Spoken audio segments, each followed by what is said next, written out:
Welcome back to another video here. We will be doing a Scranton women's basketball schedule breakdown today. If you follow me on Twitter, Scott_Peterson4, you may see that I'm doing these mini schedule breakdowns.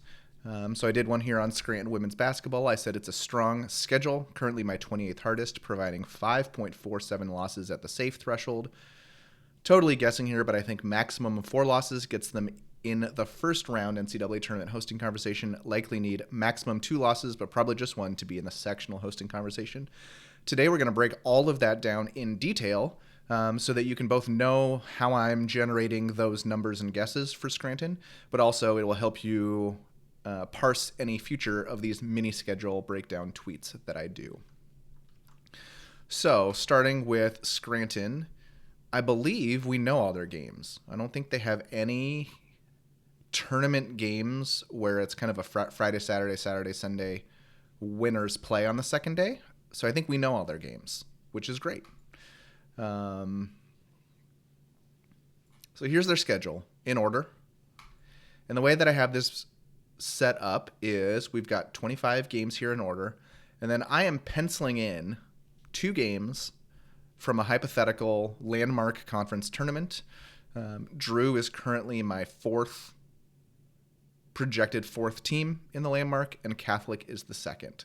So I have Scranton meeting Drew in the semis and then Catholic in the finals. Obviously that can change. I'm not sure it would change this analysis much, as the teams that they would face in the semis and finals wouldn't be too far off, unless they had a wild upset somewhere. So let's see here. So the first thing I said is it's the 28th hardest. So how am I doing that? Well, for each team, I generate a preseason ranking. And then based off of that, I can say, hey, if I think a team is 40th in my preseason rankings, what NPI value did the 40th ranked NPI team have last year? And then I average them. So let's see where Scranton is now. So actually they're now, they've had some tougher schedules coming above them. They are 38th on my list out of, I've got schedules for 294. So Scranton is 38th. Let's freeze these panes up. 38th. Their conference schedule is 66th hardest, and their non-conference is 24th hardest. So what I did is I ran a regression analysis for teams from last year based off of their average opponent's NPI and their number of losses and whether or not they got a Pool C. So it can say, hey, for this average ONPI this year, what number of losses do we think would make them safe and dangerous for getting a Pool C? So that's what's in here. So let's find Scranton. And so this regression analysis says 5.38 losses at the safe threshold, meaning if they have 5 losses, they're probably safe in with a Pool C. If they have 7, it starts to get dangerous for them, and 6 is kind of a gray area. That's going to depend on the specific breakdown of wins and losses within this average ONPI, since that's kind of a crude thing. Another thing I did for this average ONPI, so for Scranton here, it's 53.41, but over here, well, it's, okay, I guess I do the same thing in both. I don't include teams that I have ranked lower than 350, as I am assuming that these teams both beat those teams and that win doesn't end up counting in their NPI.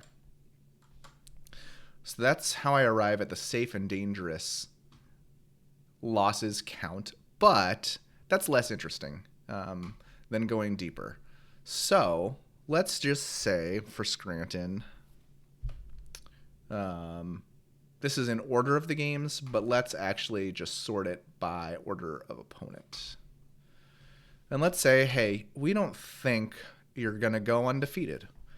You're going to lose to Cortland. You're going to lose in the landmark finals. Elizabethtown's going to jump up and beat you, and Drew's going to jump up and beat you. So that's 4 losses against pretty strong teams. Then the win rank, we go down 15. Again, we've got a tie here, so we don't only have to count one of those 2 Goucher wins. And you can see that this NPI would be 62.38, so that we can go back to last year and see where did 62.38 fall.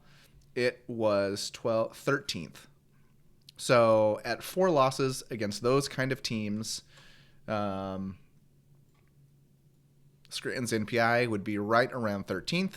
That probably has them in that first weekend hosting conversation, especially since they are located pretty well geographically. But a 5th loss makes them kind of suspect for that.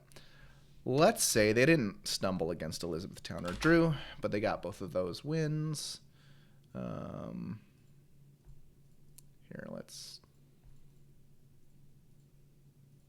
so we got all those. 15 goes down to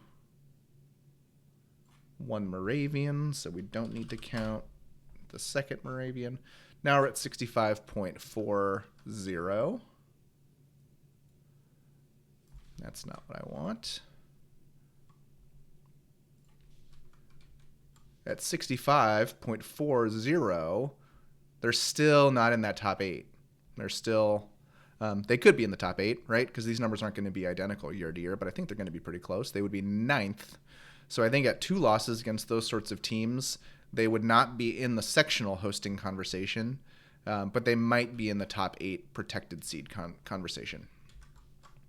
And then let's say they won that one. So we only need to go down to Penn State Harrisburg. They're at 67.27, jumps up quite a bit. And then they would be 3rd.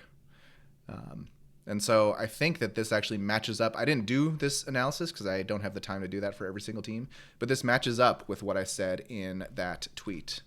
So it's probably just 1 to be in the sectional hosting conversation.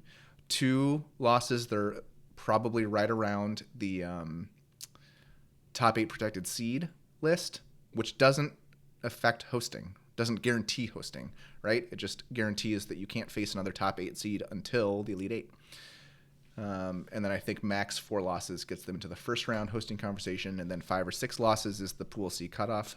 But Scranton, they will, at this point in time, they will be my preseason number 1 on my d3hoops.com top 25 preseason ballot.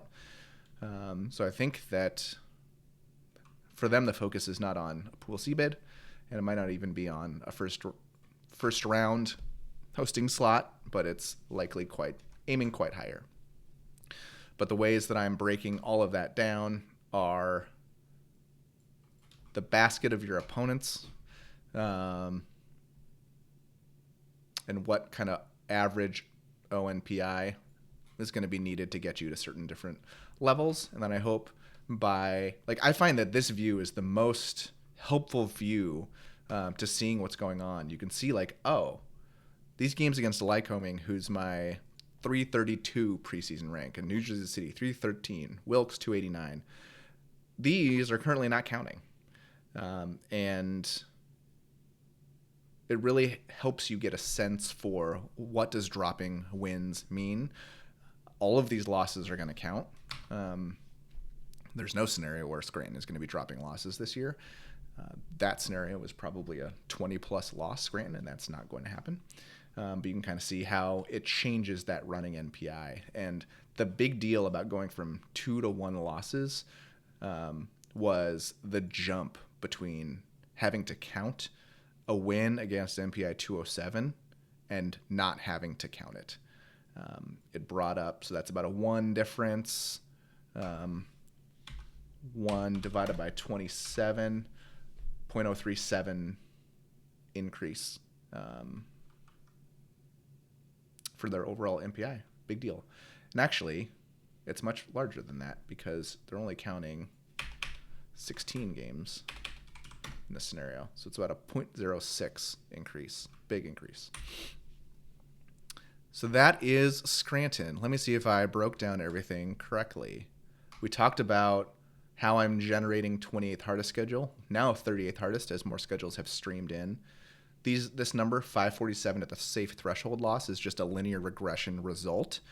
Scranton doesn't have a really wild distribution of strength, and so I think that linear regression result is actually quite useful for Scranton. If a team has fewer Division III games or a really interesting distribution of opponents, it can make that linear regression analysis less useful. But I think it is useful for Scranton. These were total guesses, but now that we've broken them down further, I feel very confident about what I've said here. And then 4 out of 7 non-conference opponents are in my preseason top 80. Just kind of giving an idea of how they scheduled in non-conference, but we did see that here, Scranton, their non-conference schedule is 24, conference schedule 66th, overall 38th. And I do like to look at the overall schedule because teams have different strengths in conference and out of conference, and scheduling weak or strong in conference is not under your control. And then scheduling strong or weak in non-conference should mirror. Is that the right word? Not really mirror. It should kind of be the opposite of what your conference is. So like Bates, just a crazy difficult schedule in conference. And because of that, it doesn't really benefit them to schedule strong out of conference. And so they scheduled kind of weak, 105th. And then what would be an opposite? Carroll. Let's see here. York, Pennsylvania. Bethel. We'll do Bethel. 104th conference rank. They scheduled 4th hardest out of conference to get to 35. And it just, some teams match it up really well, and some teams don't match it up very well. Big one. Colby, 1st hardest out of conference, 224. Or in conference, 224 out of conference. Opposite, kind of matching it up. Team like Tufts, 3rd in conference, 31 out of conference. Same with Rochester, 16 in conference, 11 out of conference. Those might be just kind of too tough of a schedule. They likely would have maximized their NPI or expected NPI if they scheduled just a little bit easier out of conference, if they either had that opportunity or even have the appetite to do that. Like maybe they want to book this hard. But I'm always looking through the lens of how do we maximize our NPI, and I think they could have done that by booking a lot easier. But again, bringing us back to Scranton, I think we hit all these. So that's how I break down a schedule. I'm trying to do a tweet like this for every team in the top 75 in my preseason rankings when their schedule gets public. And thanks for joining me. Like, subscribe, and comment any questions that you have.